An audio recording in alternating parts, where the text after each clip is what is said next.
Energy stored in a capacitor. अब capacitor के अंदर हमारा हमने पढ़ा था कैपेसिटर का काम होता है चार्ज स्टोर करना। अब ये एनर्जी कैसे स्टोर करता है, सी जब भी हम पोटेंशियल डिफरेंस अप्लाई करते हैं किसी भी कैपेसिटर के across, this is our potential difference. तो जब भी हम पोटेंशियल डिफरेंस अप्लाई करते हैं तो जो इलेक्ट्रॉन्स होते हैं वो ट्रांसफ़र होते हैं from one plate to another plate, एक प्लेट से दूसरे प्लेट की तरफ ट्रांसफ़र होते हैं, जिसकी वजह से जो कैपेसिटर होता है वो चार्ज हो जाता है। Capacitor charge due two electron transfer. अब जो इलेक्ट्रॉन है वो क्या होते हैं, ट्रांसफ़र होते हैं from one plate to another plate, एक प्लेट से दूसरी प्लेट की तरफ ट्रांसफ़र होते हैं, जिसकी वजह से हमारा जो कैपेसिटर है वो चार्ज हो जाता है। ठीक है, अब इसकी वजह से क्या होता है, कुछ ना कुछ एनर्जी एक्सपैंड होती है। ठीक है, there involve some expenditure of energy because जो इलेक्ट्रॉन्स है वो अगेंस्ट मूव करते हैं towards their opposing faces, means electrons are moved against the opposing faces। कैसे, अगर मान लो यहाँ पे पॉजिटिव है तो इलेक्ट्रॉन्स मूव करेंगे इधर, अगर मान लो यहाँ पे नेगेटिव है तो इलेक्ट्रॉन्स मूव करेंगे इधर, तो वो अपोजिट डायरेक्शन में अपोजिट फेसेस में मूव करते हैं, जिसकी वजह से कुछ एनर्जी एक्सपैंड होती है।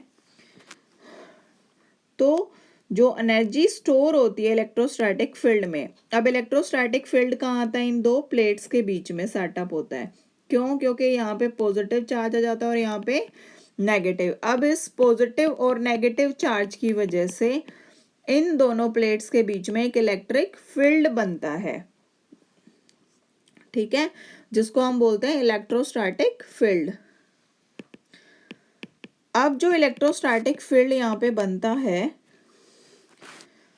धीरे धीरे क्या होता है, जब हमारा कैपेसिटर डिस्चार्ज होना शुरू होता है, कैपेसिटर जब डिस्चार्ज करना शुरू करता है तो ये जो फील्ड बना है ये धीरे धीरे कोलैप्स होना स्टार्ट हो जाता है। कोलैप्स होना मीन्स ब्रेक होना स्टार्ट हो जाता है। अब जो फील्ड कोलैप्स होगा तो दैट मीन्स जो एनर्जी इसके अंदर स्टोर थी वो रिलीज हो जाती है। तो अब एनर्जी फाइंड आउट करने के लिए हमने कंसीडर किया है, consider a capacitor C, this is capacitor C farad, जिसके अक्रॉस हमने एक बैटरी कनेक्ट की है। Suppose this is the battery जो कि V वोल्ट की बैटरी है।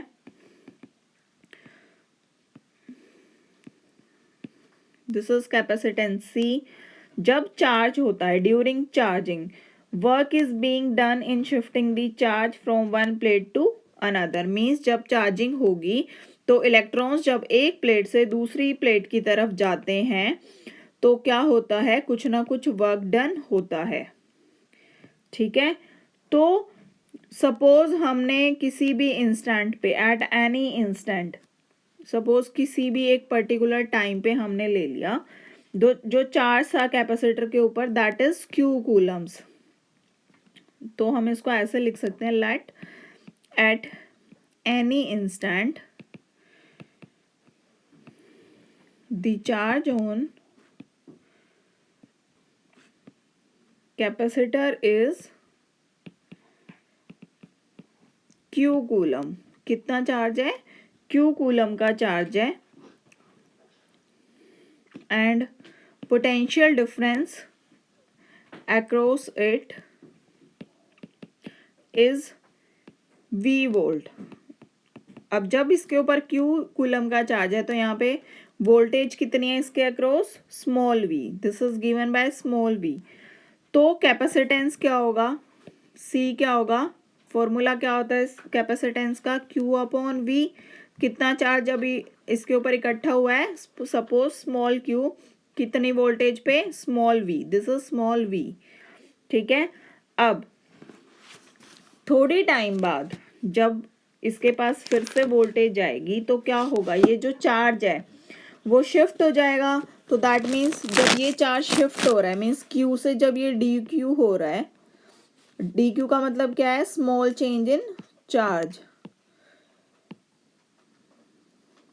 मीन्स कुछ टाइम के बाद ये जो चार्ज क्यू था ये क्यू से डी क्यू हो गया, then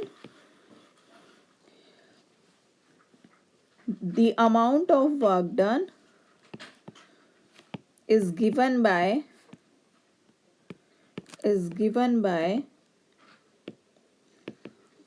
dw equals to v dot dq. v is जितनी वोल्टेज हमने अप्लाई की, dot dq.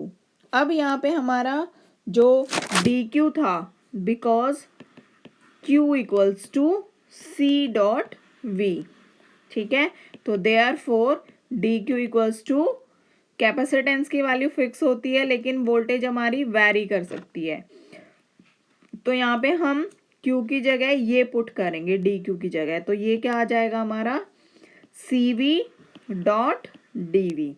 This is work done. लेकिन हमें क्या फाइंड आउट करना है? Total work done. मैंने बताया था जब भी हम total work done find out करते हैं तो हम इंटीग्रेट करते हैं. Total work done in raising the potential of uncharged capacitor. अनचार्ज capacitor का मतलब क्या है? जब कैपेसिटर के पास वोल्टेज कितनी हो? 0 वोल्ट. टू बैटरी की वोल्टेज कितनी है? कैपिटल V वोल्ट तक जब हमें लेके जाना होगा तो उस टाइम पे कितना वर्क डन होगा वो हमें फाइंड आउट करना है. तो वो फाइंड आउट करने के लिए हमें ये जो इक्वेशन है, इक्वेशन 1, इसको इंटीग्रेट करना होगा. तो जब हम इसका इंटीग्रेशन लेंगे तो कहाँ से कहाँ तक लेंगे? 0 वोल्ट से हमें V वोल्ट तक लेके जाना है. V is here capital V. Put कर दो वैल्यू. अब देखो, मैंने आपको, जब भी हम इंटीग्रेशन सॉल्व करते हैं इसका x की पावर n डॉट dx का, तो इसको जब हम सॉल्व करते हैं तो वो क्या आता है? x की power n plus 1 upon n plus 1. Solve करने के बाद ये आता है. यहाँ पे x नहीं है लेकिन क्या है? v है. v की पावर क्या है? 1. तो क्या हो जाएगा? v की power 1 plus 1 upon 1 plus 1, that comes out to be v square upon 2. ये हमने यहाँ पे पुट करना है. तो c इज ए कांस्टेंट. जब हमने इसको सॉल्व किया v डॉट dv को, वो क्या आएगा हमारा? v square upon 2. लेकिन इसकी वैल्यू कहाँ से कहाँ है? 0 से v. तो हमें कैपिटल V पुट करना है इसकी जगह, c इंटू v का स्क्वायर अपॉन 2 माइनस 0 अपॉन 2. तो ये क्या आ जाएगा? 1 अपॉन 2 cv square. This is work done और energy stored in a capacitor. This is work done or energy stored in a capacitor. So energy stored in the capacitor or electrostatic field is given by